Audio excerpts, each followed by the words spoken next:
सतगुरुदेव की।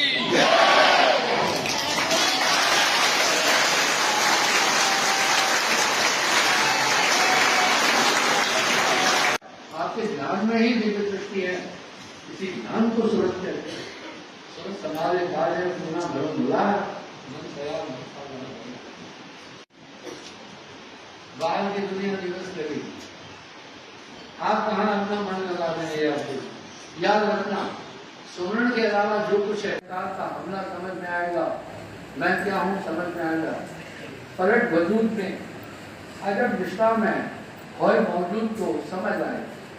लेकिन जो आदमी बैलेंस कर रहे हैं समाज है, बैलेंस इस पर भी आदमी में चलाते हैं। आदमी को बैलेंस ही पूरा आचार लेकर बैलेंस रात पर दौड़ना है, तो जो जान जाता है फिर हो जाता है। इस तरह बनत बन जाएगी।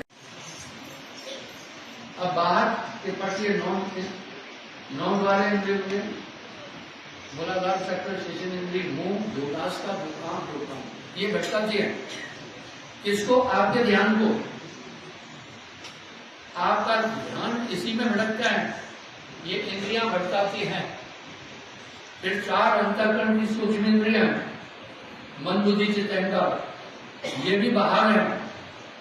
इसलिए संकल्प न करना, उस समय कोई चिंतन न करना, कुछ याद नहीं करना। जब आप स्थिर हो गए तो ऑटोमेटिक अंदर का पट खुल जाएगा। इसको कहते हैं चश्म दिल, यानी दिल की आंख। चश्म दिल से देख तू क्या क्या तमाशे हो रहे, दिल सता क्या क्या है तेरे दिल सता।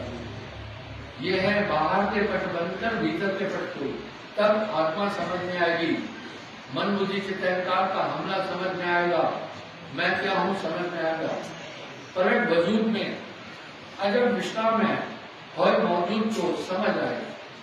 लेकिन जो आदमी बैलेंस कर रहे सवाल है, बैलेंस उस पर भी आदमी में चलाते हैं। आदमी को बैलेंस ही पूरा आचार लेकर उस बैलेंस रात पर दौड़ना, तो जो जान जाता है फिर हो जाता है। इस तरह बनत बन जाएगी। निरंतर जो ध्यान भजन सुमरण करता है, और इन सबकी चाबी सुमरण है। जब आप सुमरण कर रहे हैं तो ऑटोमेटिक बाहरी इंद्रियां भी आपकी ज्ञान इंद्रियां भी कंट्रोल हो जाएगी। जब तक, इसलिए सारे वाणी में कह रहे, जब तक संयम साधना सब सुमरण के मां है। कबीर जाने संत जन सुमरण साधना। इसलिए सुमरण एक आयाम है, एकाग्र है, ये भूलना नहीं। और देखिए नानक देव जी वाणी में फरमा रहे, नानक जो निश्चित भरे रूप राम तहजान, हरिजन हरि अंतर नहीं नाम। श्वास श्वास जो सुमरण का एक दिन मिल गया है। इसलिए सुमरण एकाग्रता की कुंजी है, संसाधन है। साहब ऐसे ही नहीं करें, जब तक संयम साधना सब सुमरण के मां है। कबीर जाने संत जन सुमरण